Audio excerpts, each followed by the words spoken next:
GAYBCD.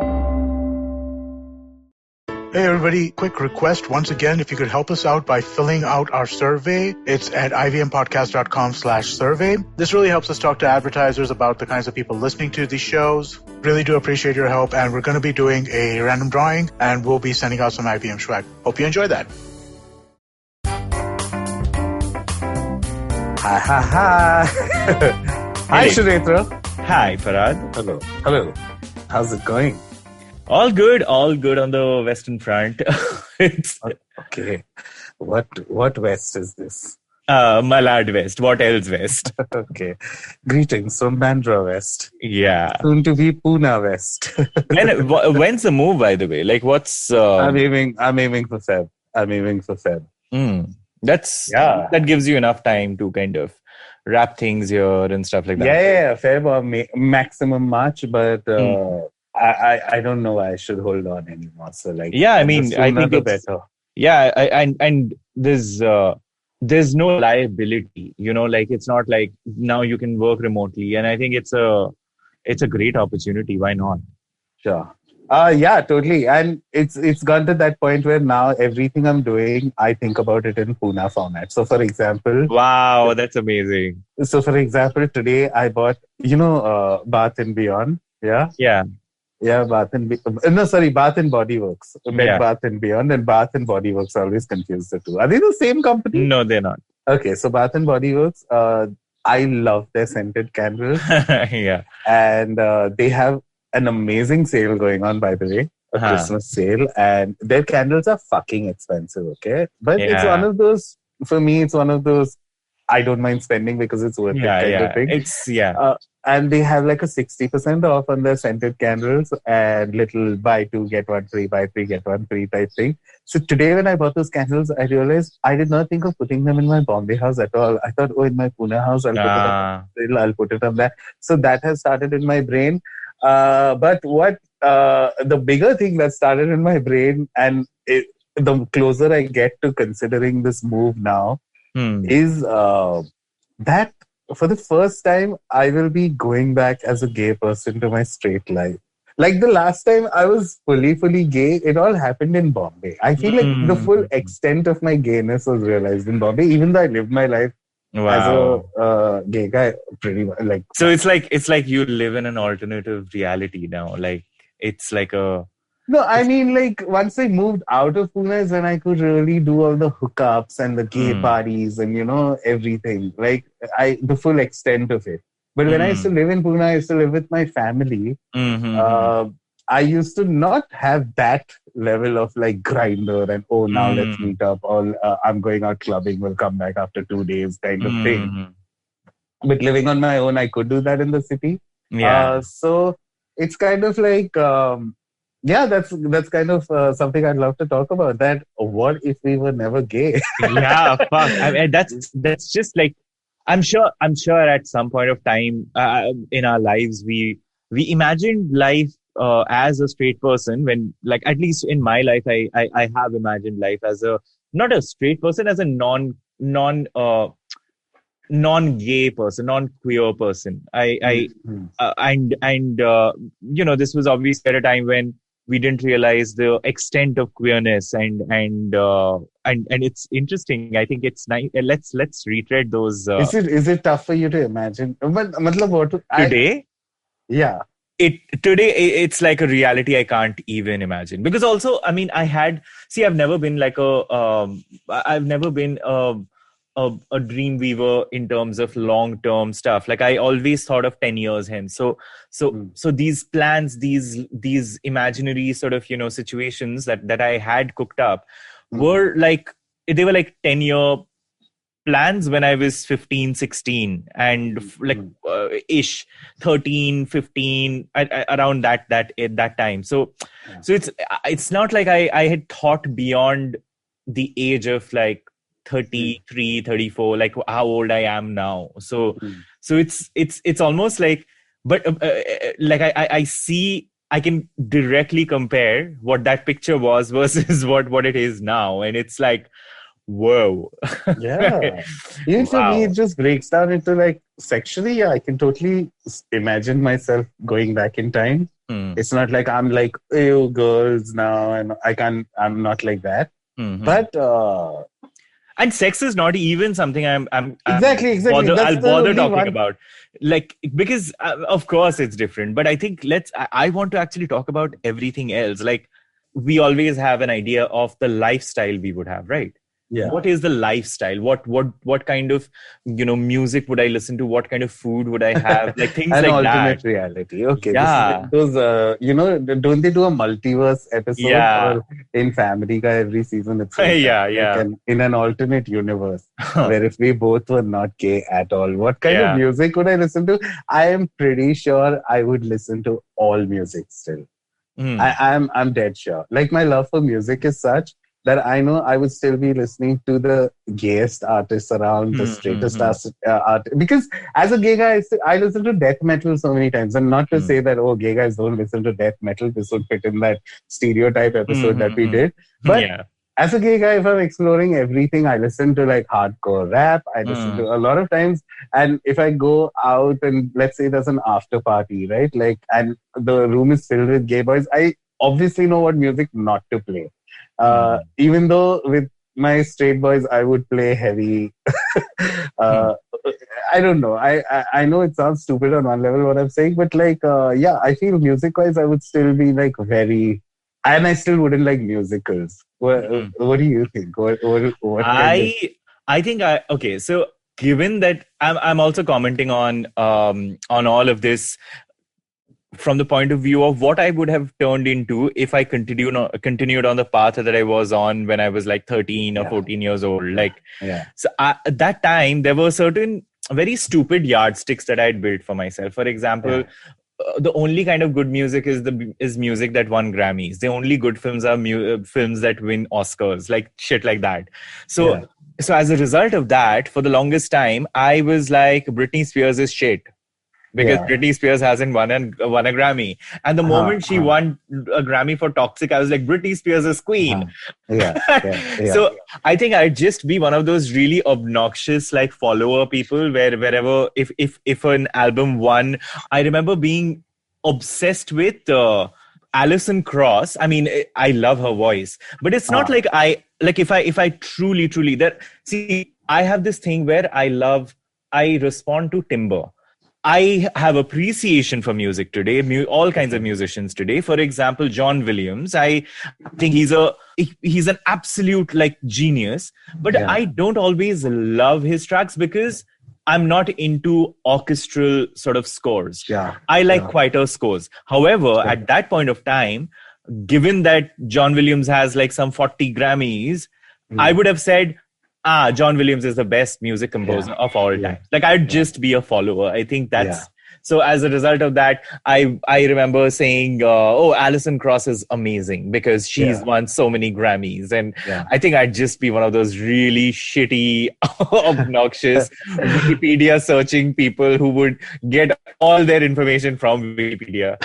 Because that's what straight people do. Get all their information from Wikipedia. Because, I mean, I wasn't... and again, I'm not calling straight people uncultured, but I don't think I was... I would... I gave that disclaimer.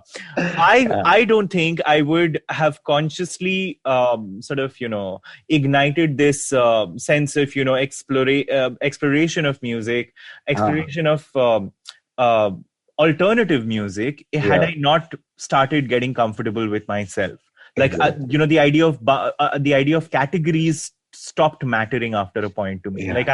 I started saying Sigur Rós is my favorite band. Oh my God. And at the same time, I would say Kylie Minogue is still one of my favorite artists, and both of them could exist together. And I think if I was straight, those two worlds, those two, absolute kind of, spectrum opposites would not have existed in my life. No, and it takes me back. This wasn't very long ago. I think this happened last year, where my mom was kind of getting fed up keeping all my shit at home, in Pune. And she was like, what do you want to get rid of? You don't even listen to your cassettes anymore.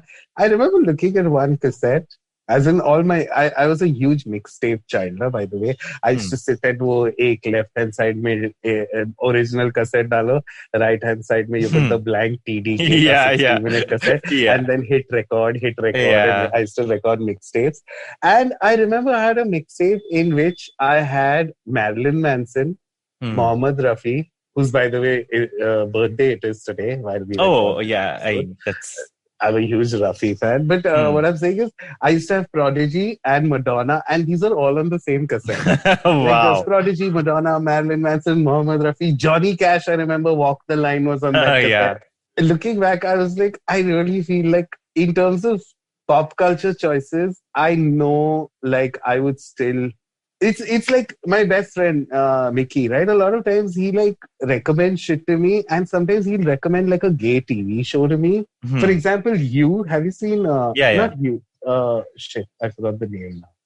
And the more I'll try to remember it, the more I won't remember it. But it's on Netflix. You know, that's painful for me too. Like, oh my God. Okay, I know a perfect example. Please tell me now. In Progress. Have you watched Work in Progress on Hotstar? Yeah. Actually, my straight friend recommended that show to me. And that show is light years ahead in terms of representation. True. You know, it has the original character is like, first of all, I thought when I read about it, I thought I won't like this show because the protagonist is like a hardcore lesbian. Her love is like, the reason, again, the person she falls in love with is a transitioning, a person in transition. Yeah. And I just remember like thinking that how the fuck does Mickey, who's my straight friend, best friend, how the fuck does he find this shit before me? You know? So I'm pretty sure I would have been that guy only. That I'd still be recommending shit. I'd still be this. Okay, that's just music. But what I want to know is, do you think, okay, and maybe this is a very random question and it has nothing to do with this topic. Do you think you would have the same anxieties and mental illnesses that you have as... you get what I mean? Like as a gay person, do you think you would have the same things that you feel today? Or would you not feel those things if you're straight? Because a lot of times, I'll tell you why I'm coming. Why don't you start? Because a lot of times I'm still processing it. Yeah. I'm like, how the fuck did the generations before us, and how the fuck do some people in my life, especially straight people, how the fuck do they go through their lives without going to therapy? You know. And of course, it's simple. They just suppress their shit till they forget about it, I guess. And I really wonder if that would have been better. And again, just since you're coming hot off the heels of our sibling episode, my brother, I feel, is one of those people, you know, who's never been to therapy. But sometimes I feel like he's just suppressed all his shit to a level where it doesn't affect him. And I don't know if that's something to be envious of. But I can't help. If I have to answer my own question, I have to say that I maybe would have still been bipolar, but I wouldn't have had all these relationship-related or body image-related issues as much as a straight person.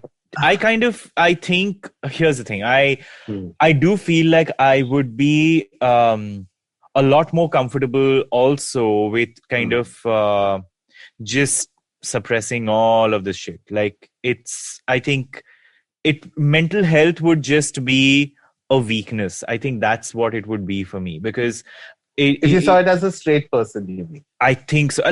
Again, you know, I think if I saw it as my version of straight person. So I just want to tell everyone that I think I would make a miserable straight person. Like, you know, it's not about straight people can't process emotions. Give an overall blanket disclaimer for this episode, because I can already tell the more we talk about it, the more frivolous this conversation might sound. But we just wanted to try to do something where, hey, if we had this alternate life, what would it be like? So it's not necessarily dissing straight people or dissing gay people or trying to be something that we are not. If anyone's listening and they think that that's what we are doing, it's none of that. We just wanted to see what like it would be like to exactly not be us. Yeah. Not be us in terms of sexuality. Yeah. And yeah, like life would be different. A lot of ways in which we see, here's the thing. I'm not saying that straight people have it easy, but they do, like straight people do have it easier. If you do a like to like comparison, someone who has the same economic resources, someone who has the same kind of standing in life, same job levels, everything. If someone is at the same place as a queer person and a straight person, the queer person would still have to deal with a lot more society wise, just because there are so many things that are just not possible. And as a result of that, I think we would have less to worry about and less to how do I put it? I think that whole planning that goes into, this is the different life that we kind of need to build. I think that building that reality takes a lot, and we wouldn't have had the burden of that. I think I wouldn't have had the burden of even imagining what would life be, what would I have to, because when I was growing up, one of my biggest things was, as I was coming into my own, my biggest nervousness was that, okay, I'm comfortable with this, but do I have to live like an asshole, not bother about my father or mother being like, ashamed of my choices because obviously everyone's going to talk about it? Like, that was a big burden. Now, if you are divested of that burden, then how cool can life be? Imagine exactly. that. And what's suddenly dawned on me is that the day we consciously accept ourselves, our sexuality, which is gay, bi, lesbian, we also consciously choose to take a path that involves being extra self-aware, that involves forcing yourself to love yourself more. You know what I mean? So I feel on some level, the reason I think that I would have had lesser issues as a straight person is because I can't help but feel that how do I'm not doing justice in framing this, but I feel like I would have been good at suppressing, but I wouldn't have wanted that ever for myself. Yeah. Because I like right now that I am this hot mess, and the older I get, the more I start appreciating myself for being the hot mess that I am. So here's the thing, I agree with you, and I think we'd be lying to ourselves. And again,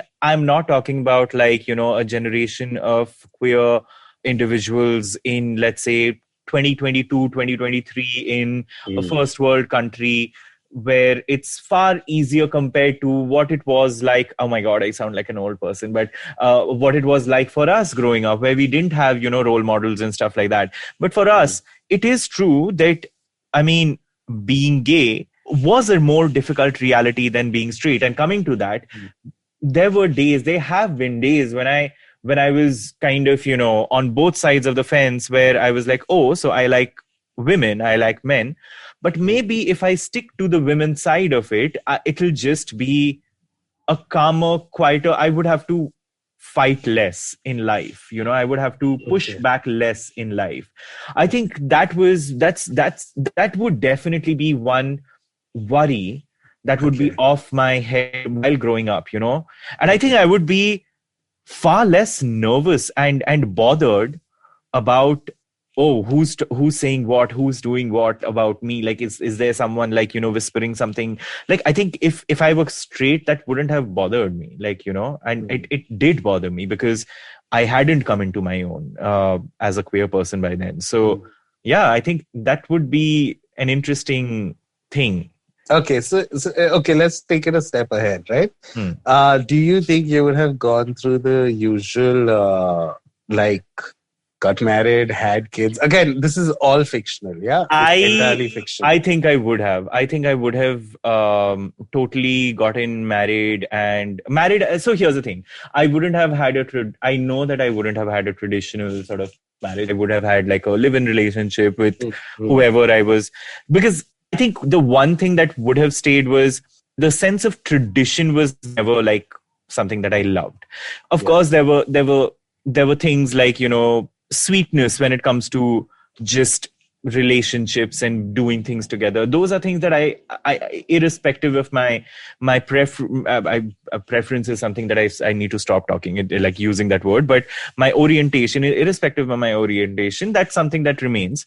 But I think I would have committed and coupled pretty early, because I was coupled and I would have continued because I just thought that was like I thought in twos. I didn't think in like, I liked thinking a reality with twos. I didn't like thinking of a reality where I was this like, bachelor with my own apartment and shit like that. I like thinking that, an apartment with two people, where two people do it up, together. And that was what I had. I think, yes. What about you? Ye tera ghar, ye mera ghar. Yeah. Remember Satya?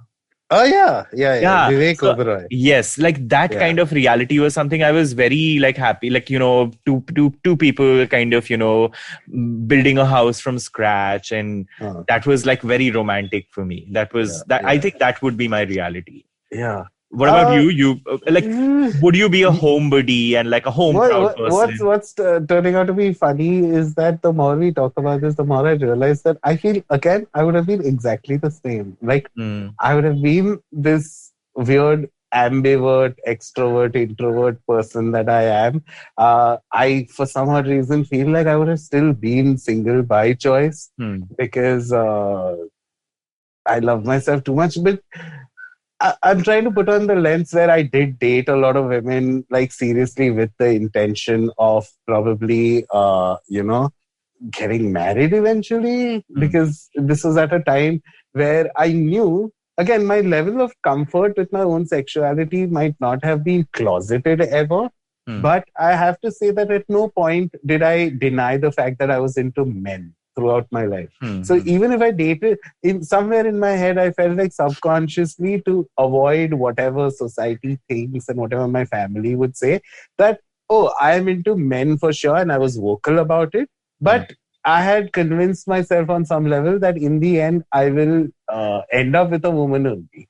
Like that, I'd say that was there till my late teens at least. Late teens, early 20s for sure. But yeah, I'll tell you what, I remember a weird phase where I did imagine having a lot of kids. So I don't know if there was a wife responsible for those kids. Let's talk about that. Yeah. So you imagined yourself as a father.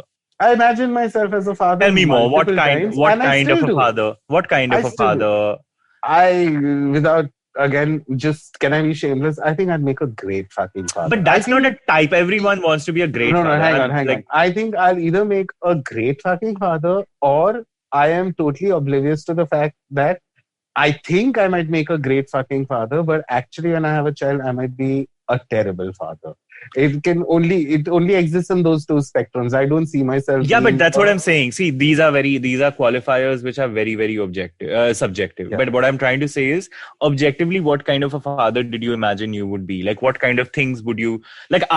One thing that has not changed is I didn't want kids then. I don't want kids now. Yeah. I don't see myself becoming a father anytime before I turn like 50. I think. No. I get it. For me, I strongly wanted kids back then. I strongly don't want kids now. So tell me what kind of a father did you imagine you would be? So I'll tell you what has happened for some odd reason. One of the most common compliments I get naturally tends to be, especially with friends and couples who do have kids, is that, Farhad, you'll make such a good father. It's only because I'm very good with getting down on a child's level to play with them. I am very childish myself, I like to believe. And it's something I like to preserve because, again, if we are talking compliments, one of the most basic things I've always got, even with my childhood friends, school friends, they still get in touch with me when I'm fucking 36 now. They all still say Baba. They call me Baba because of the Parsi thing. But you have not changed at all. I constantly get that. And sometimes I question that, what are you saying? Like, in my head, I'm like, so much has changed, right? I got a heavy bipolar diagnosis. I'm fucking suicidal. I'm 36 and single. I chose to be gay. And here's the deal, right? I used to be a camp counselor when I was a teenager for kids. And I always was the camp counselor that all the kids would come to talk. For the other camp counselors are all like, can I have one more sandwich? Can I not run in the race or whatever? But I was the one who was like, oh my God, I think I got my first period. I was the one where kids would genuinely come and talk to me because I was very approachable. And again, not to paint myself, but I just feel like these few instances in my life have repeatedly, others have shown me that I might be a good caregiver. Sometimes I feel that even with my fucking cat, that, hey, I'm actually a great father to my cat, like I take care of him. I make sure he's always taken care of. When again he fell ill in the beginning of the pandemic, I was so like the way I felt. I have never imagined I would feel so distraught and so like, oh my God, medical bills and this and that. I was really into it, So with that, all of that combined, I'd like to believe that I think I would have made a good father, but I have to slide this in along with that I had a very traumatic childhood. And I'm sure at some point in the lives of all traumatic people who choose to get married and have kids, they think that I will never repeat the cycle, but they end up repeating that cycle because it's so difficult to snap out of. So I won't put it beyond me to not be the worst parent also. But it's very tough for me to imagine myself as a bad parent. But yeah, I feel like I would have got down to in fact, so many times I find myself ruminating over things like, if my son came out to me as gay, how would I have reacted? And sure, all my answers are progressive and nice and, but I don't know if reality makes people become assholes and I would be entirely different. So, I feel like I would have had multiple kids had I still stuck around. I think even if I would have a kid, it would be a kid. And I think there are a lot of things that really haven't changed in terms of my perspective. Like, doesn't matter, straight, gay, whatever. One is that boss थोड़े कम पैदा कर लो ना life में मतलब काफी problem times ही ऐसा है ना civilization we've reached a point glaciers melting exactly so resources depleted and by the way by the way I was like I'm going to toot my horn and say I was very very ahead of my time. Like when I started saying these things, like my friends would be so shocked when I would say things like, my God, it would be so cool if like, you know, there was like, and I remember watching Children of Men, and like, oh man, and for me, and I remember telling my friends that I don't see it as a horror film because I think that that's something that is required maybe to bring our earth back to equilibrium, you know, maybe 2-3 years of complete sterility within us. Of course, I mean, the logistics of it are, you have to talk about ethics and stuff like that. But I think everything stems from too many people. Every problem stems from too many people. But yeah, I think that you know, that part of me, I don't think has seen even the slightest difference, to be honest.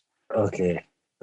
I think this is a good point to take a short break. Because I have a few more questions steaming as we talk about this. So let's take a quick break and we'll come back and we'll see you on the other side. Hello, everybody. Welcome to another great week on the IVM Podcast Network. If you aren't following us on social media, it's 2021 now. It's time you did. You didn't in 2020. That was bad enough. But now in 2021, you really, really should. It's IVM Podcast on Twitter, Facebook, and Instagram. And a quick reminder to everybody, just please help us out with our survey, ivmpodcast.com/survey. We've had a number of you fill it out so far, but we want to shatter last year's number, right? Really, really blow that up. Go fill out the survey over there. If you do, we'll select from the emails that we have got submitted, and we'll be sending out some interesting swag to people. So, what should you be listening to this week? First thing I want to talk about is the unprecedented episode. We did a triple crossover. Vineet Kanabar from Storytellers and Storysellers, Varun Dugirala from Advertising is Dead, and Karthik Nagarajan from the Filter Coffee Podcast all got together and put together a mega episode. Do check it out on whichever of their feeds you want. It's available on all three. And because it's the new year, let me recommend a few things just to make your life a little better. We have a number of shows which work on self-actualization and really helping people kind of get in touch with themselves and live their lives better. So do check out Begin the Journey by Ashish Vidyarthi, The Positivity Podcast with Chetna Chakravarti, and The Habit Coach with Ashton Doctor. Do check out all three of these shows, especially in New Year's where you're looking at ways to kind of keep your resolutions. They will help. And with that, let me get you back to your show. And we are back. As pseudo straight men, as quasi straight men. Yeah. Imagining a world where we would have been straight. What if? So what if, Farhad, if you were straight, what are the qualities? Okay, so let me lay this question. It's slightly elaborate. There are a lot of things that make us special, and we consider special within us. And there are a lot of things that our queerness makes special. Yeah. Are there any of those things that you feel you would have been stripped of if you were straight? Heavy. If you have an answer, I'd love for you to go first at it. One of my... So I've always been a visualist in life, and when it comes to like every aspect of my life, where be it the way I dress, be it the way I imagine, like that's what I do for a living. Yeah. I kind of dabble in something that, so whenever I'm interviewed or anything related to my job, when someone asks me, what do you do within advertising and what's your niche? One of the things I say is I make beautiful things because I really love doing that. Everything stems from this place of making something beautiful and making something risky beautiful. And for me, that has been almost the one sort of, outlier throughout my life. That's one constant throughout my life. In every phase of every aspect of my life, be it the way I dress, be it, and this has only happened after I kind of came into my own, because before I came into my own, I used to be fairly safe. I would do things safely, but I don't anymore. Of course, I always try my best to kind of push myself out of my comfort zone. And of course, sometimes I succeed, sometimes I fail, but the want to kind of push the boundary a little, I really don't think I would have had that, because I remember there were so many things that I would just almost wipe out from my thought process because I wasn't comfortable with that thought. I wasn't comfortable with going there. Yeah. And I don't think I would have been, I wouldn't say go so far as to say brave, but I don't think I would have been as experimental as I am today in every aspect of my life. Okay. It's again, I don't think it's either it's very tough for me to imagine myself as a straight person, which kind of nullifies this conversation overall, or I'm genuinely arriving at the conclusion that not much would be different had I been a straight person apart from the sex I was having. For example, I like to pride myself, and it's something a lot of people acknowledge about me, is that how the fuck do you consume so much art, so much content, so much movies, TV shows, books, music? How are you so tuned into everything that's happening in that space?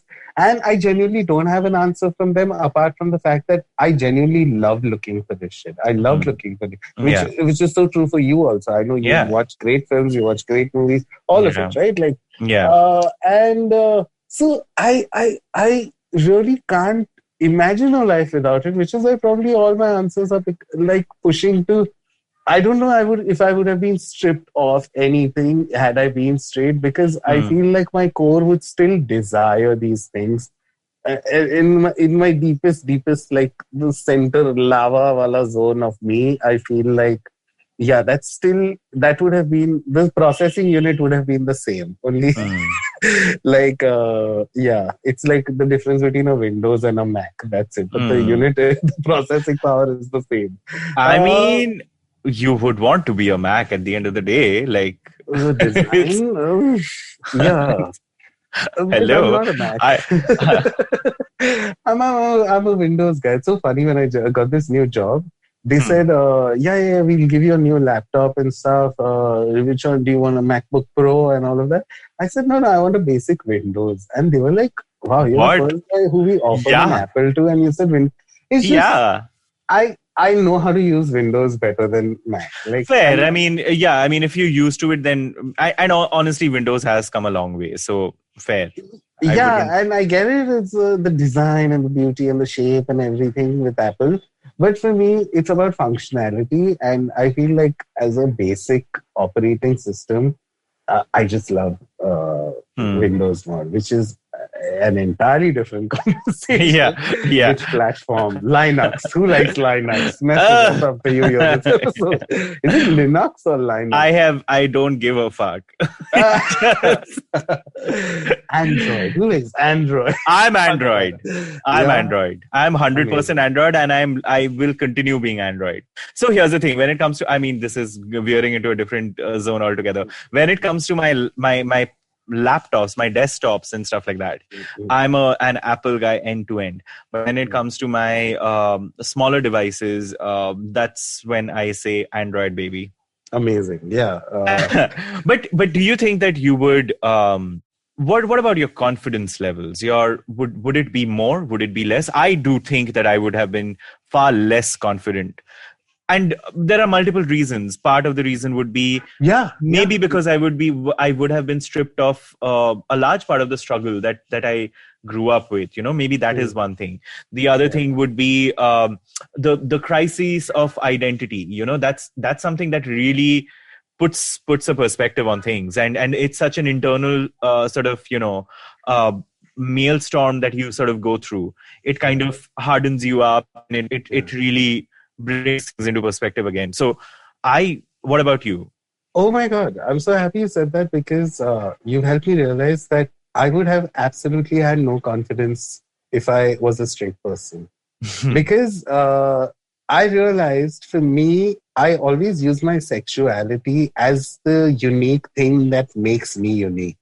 I use that to my advantage always. I was vocal about it. And as in, if that's the thing, right? When let's say you like cattle, you're herded into these schools, and then you're herded into colleges, and then you're herded into work life and all of that. But I just remember, for a very young age, this constant need to be different from everyone else or stand out a little. And I guess all of us choose our own way of standing out in a lineup. Like everyone, someone might dress better, someone might think better, and someone might.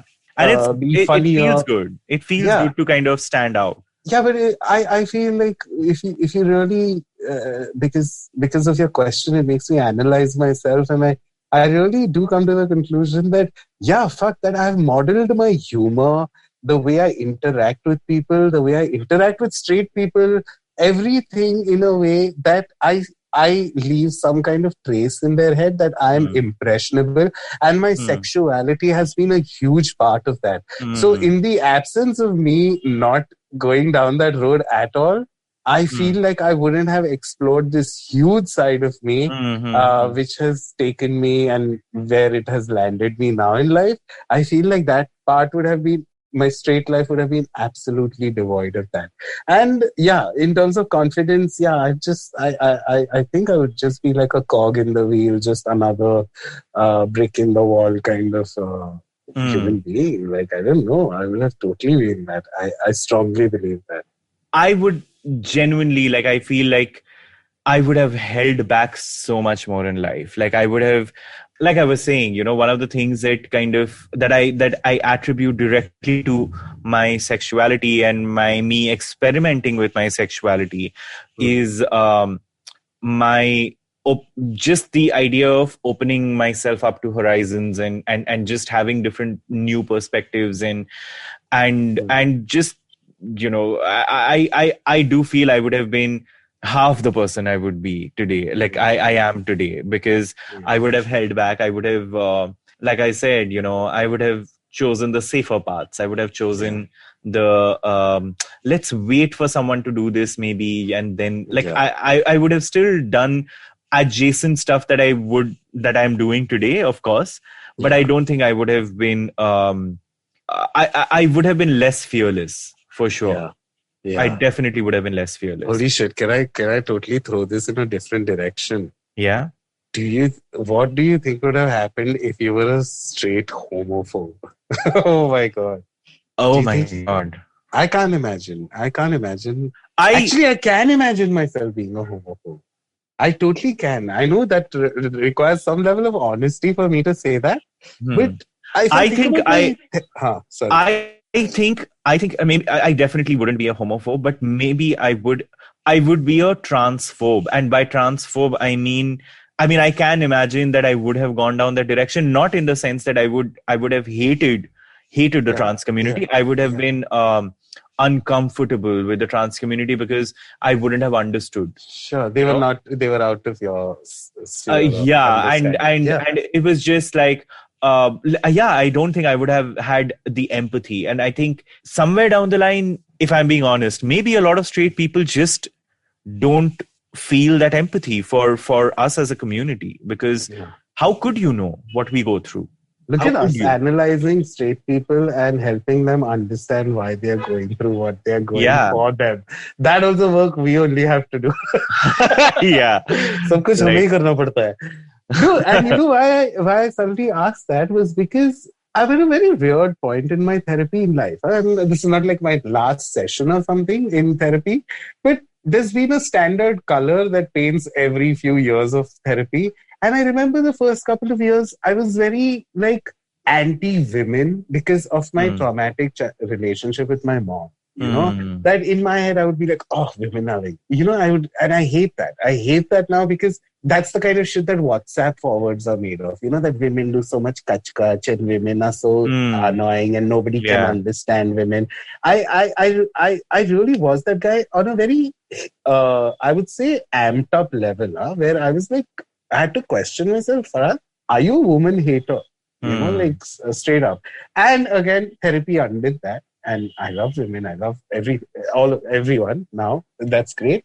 But if I had to say the last year or two, I am so jaded about the gay community too that a lot of times I've ended up asking my therapist, am I a latent homophobe? Is that where this is stemming from? Because I just hate how everything has become and how dating culture has made everything and never realizing where I am wrong. Yeah, like relationships are for culture. Basically, I just sound so jaded in therapy about gay people itself that this is a constant thing that makes me. It's an actual question I have a lot of times that, Farhad, are you a latent homophobe? Farhad, are you a latent homophobe? So I hope.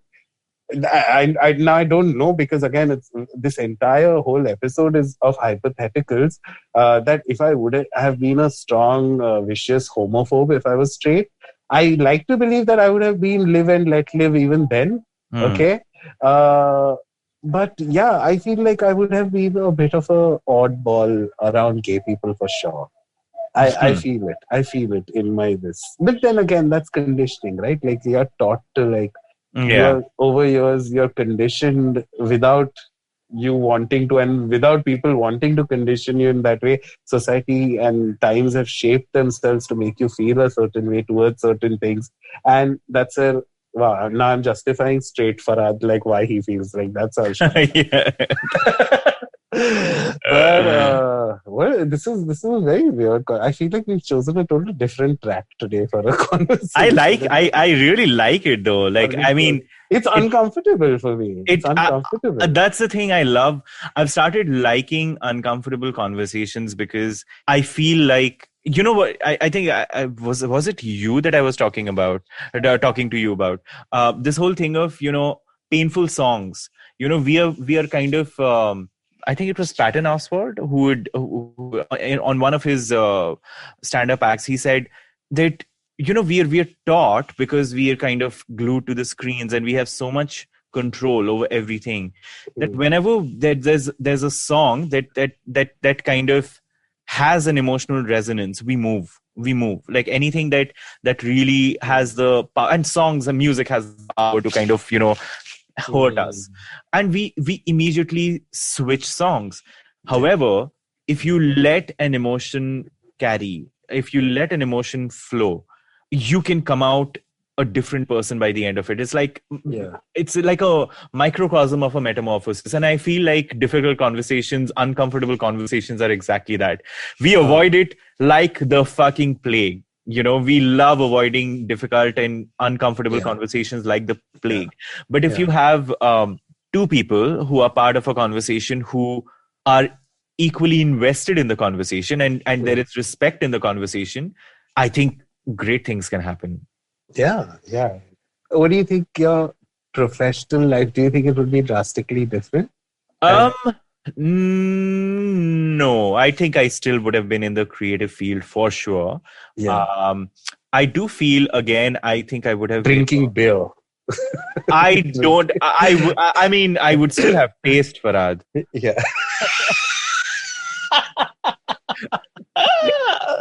There you go, beer drinkers. So I mean, I can't imagine a universe, any parallel universe where I like beer.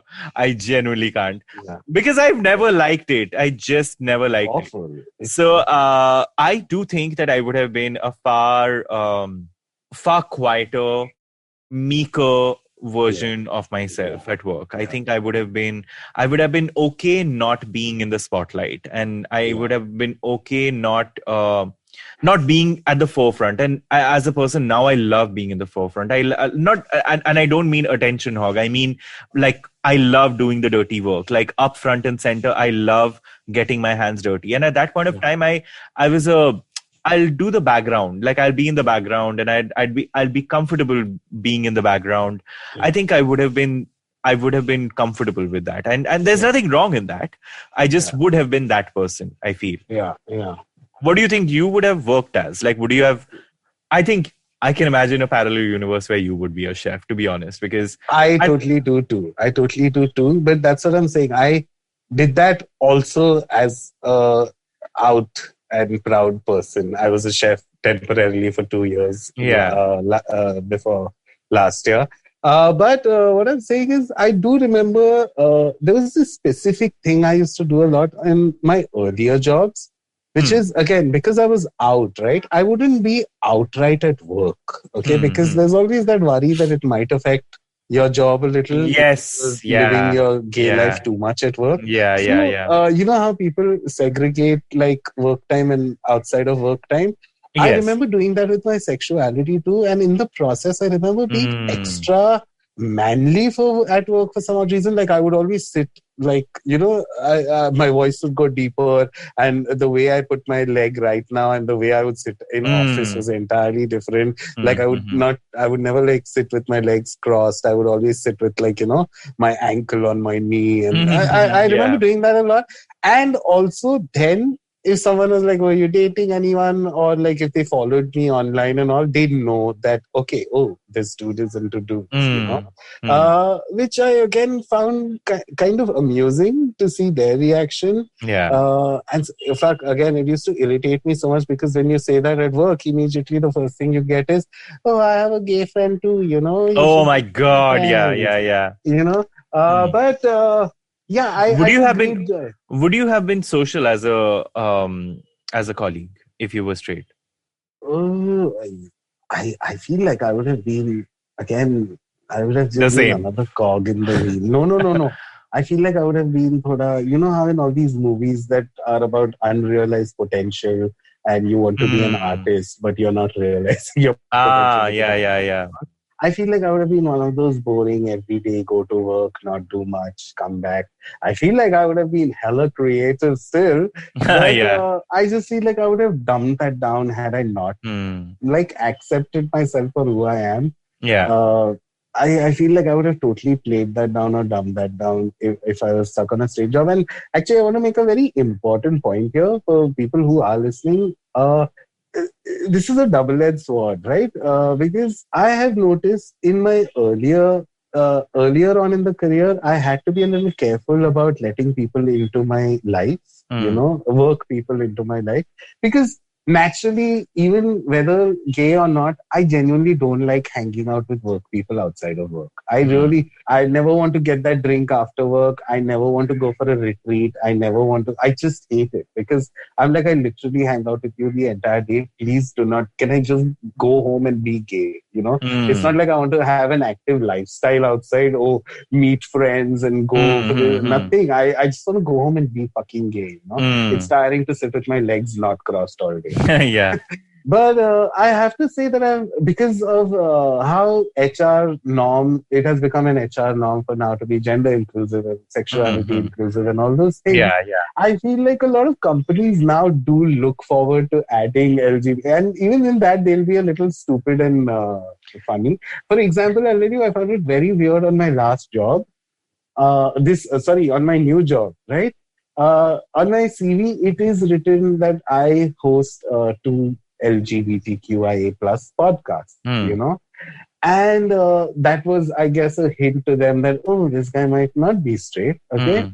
And without me asking or anything, when, our deal was getting finalized, monies were being discussed, we're so happy to have you on board. And we want to let you know, we really appreciate the LGBTQ community. Oh my God. But you know what? I think I know, but it's a step in the right direction. I feel like exactly, which is the I'm point glad. I'm trying to make is that if again you're listening and you feel like it's still very archaic out there, it's not actually. They want to diversify. Companies and corporations want to diversify their this now, like their people. They don't want to seem like outdated. And absolutely. So if you are an LGBTQ person who worries if you should come out at work or not, I say come out, because you will literally have a better chance of being chosen, because now in certain fields, in certain fields, put like let's put that fields. 100%. But I have to say that it definitely they see it as an asset nowadays, and it is a little insensitive on their part that they're just maybe getting you to look more inclusive, but fuck, if you make money out of it, do it. Yeah, I would totally say that. I have one last, not like one very important question. Would you have moved cities if you were straight? As I never connected the two to. Because there's a huge connection. I don't know. For me. It's like I don't think. For you, I know there is. For me, I mean, at most, maybe Calcutta was obviously about, broader horizons, but I think I would have been content with Calcutta and like a reality in Calcutta. And I don't think I would have thought of even about moving out of Calcutta. Like, I think I would have been happy in Calcutta if I was straight. I get why your question is important, because a lot of people escape their families and they are, escape as in escape the circumstances or the kind of things so many of the gay boys I know live away from their families only because they never wanted to face the reality of having to, or go through the ordeal of coming out to them or living their own life on their own terms, which is great, honestly. Like, if that's what you need to do to realize who you are as a person, do it. In my case, I don't think that I just wanted to get away from the toxicity of my house a lot. Yeah. So I know that was my core reason to leave, and also like just throw myself into a situation that I have no idea where that stream might take me, And look at it, like I remember my choice to move to Bombay was made within a span of 3 to 4 days. Like, I did not even know a week prior to moving to Bombay that, in this week I will move to Bombay. But I just remember randomly applying to 10 because I was very vella. I was just wasting my life away in my hometown, video games all day, smoking cigarettes and pot endlessly, just chilling with friends all day, no ambition, no motivation, nothing, and then when it got too much, because that made my family life more toxic, because my mom constantly was like, look at you, you're such a waste of fucking oxygen. Like, how the fuck you're just leeching off us. You're not making any money. You're a full grown adult. What the fuck? That pushed me to a point where I was like, you know what? I'm just going to blindly apply. I did not even know copywriting was a job back then, by the way. I just knew that I wanted to be that guy who writes scripts for TV, ads on TV, because that might be something I might be good at. So I Googled what are those people called. I found out, they are called copywriters. And then copywriters work with ad agencies. So then I found out 10 agencies in Bombay, and I sent my resume to all 10. Only one replied. I took the conversation forward, and within a week I moved to Bombay, I remember. So it had nothing to do with, again, because it wasn't like I was closeted in any way. So I had to extract myself from a city to be a different person somewhere else. But I get, even in terms of culturally and socially, sometimes you need to make that move just so that, and this is a conversation that is so strife in my head right now, considering I'm moving back to the city I left, that I'm considering it. But I'm going with so much. I'm going back with so much. I'm so excited to live on my own after ages, because if I think about it, since I moved to Bombay, I've constantly lived with someone. Yeah, sure, there were friends I've lived with. There have been lovers I've lived with. There have been relatives I've lived with till I could figure out houses, whatever. I've done it all in Bombay. But now to just go back to a place that I can call mine, it's my house, my home, which you had in Bombay, luckily. I can't wait for that kind of shit. It just so feels are you planning to stay with your family or stay near your family? No. So I have already kind of seen a place. Okay. Nice. And it's at a distance. The distance is so close from my family that if I stand on my balcony, I can see my house and I can see my dad. It's That's that nice. close, but it's at a distance. So conditions are perfect. Because even yesterday when my friend asked me, I was surprised by a sentence. I said, it's close enough to be with my dad and it's far enough to be away from my mom. That is I can completely understand that. Because that would be if I had to live with family, I would choose that kind of a setup where definitely not under the same roof, but enough proximity for safety, enough distance for mental health safety. Exactly. And fuck, if you want me to get a little graphic, I feel if I was a straight person and I continued living with my family, I would be one of those crime patrol episodes. What? India episodes where, oh boy, bludgeons parents to death. Trust me, I'm not trying to be dark or dark humor or anything. I have had to unpack this in therapy. You know what I mean? I would have been one of those, देखिए इस आदमी को, देखिए सतर्क रहिए, ये आदमी bludgeon कर देगा आपको. I literally feel like I would have done that had I not got my own space, my own mental space. Had I not reclaimed that. I won't even say got it. I reclaimed that for myself. So yeah, your question is very valid. Does it make a difference? Sexuality and moving cities. Yeah. Fuck. This is such a umbrella conversation that can go in any direction. Yeah. But I know it's also one of those conversations now after we get done with the episode, I'll be like, yeah, what if I was straight and... I know. What? And that happened. Yeah. I know I'm going to be thinking about it throughout. Would have lesser shower products. I know that. 100%. I would be one of those... 100% And shampoo, conditioner, body wash in one kind of... So when it comes to perfumes, okay, one of the things that there are a lot of choices I've made in life which have become signature choices for me. Yeah. So, for example, perfumes, I remember I would actively look for perfumes that didn't have any fruity or floral notes to them. Mm-hmm. But today, more often than not, my perfumes have some feminine kind of quality to them. And the one thing that I hate is sporty fragrances. And I used to thrive on sporty fragrances at that point of time. UDV. I was a UDV clone. So yeah. Even now, can I tell you something? I honestly, I switched ages ago, but when I go to Pune, I still have all my straight ear perfumes, and they all are like David Beckham and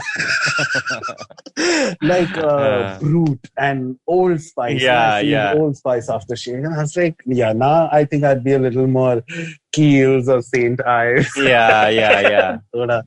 Irish Spring and exfoliate, guys. It's good for you. Use scrubs. Okay. I guess that's it for today. Yeah, I mean, we could go on, but I think let's park it here. Okay? I definitely want to still do a ending of the episode disclaimer also, that while I had a great time talking about this episode, I know there might be someone who might be like, oh my god, this was such a flu kind of like straight versus gay kind of conversation. It wasn't that. I just want to stop you right there. It was just realizing what if, it was just a what if. And also, I mean, we have been, I think we've gone through the experience of, going through a phase in life where we were on the straight side. So that's why I think we kind of, wanted to delve into it and almost seeing that what if that continued? What if we what if that turnaround path didn't happen, so to say. Yeah. So take no offense meant to martini salt. Seriously. Thank you so much for talking to me, Sunetro. I will see you likewise. next week again. Happy 2021, and this year. Yes, so far so good, and let's hope more good stuff. It just remains there. No. I'm at a point where I'm even wishing people that, hey, even if it gets shitty here, learn how to find the fucking amazing. You don't have a choice. You don't have a choice. Yeah. So I can't wait for you to be a huge part of this year too. You've been a huge part of my this year, at least, by 2020. So likewise. Thanks, man. Okay. All right. See you next week. I'll see you soon. Bye. Bye.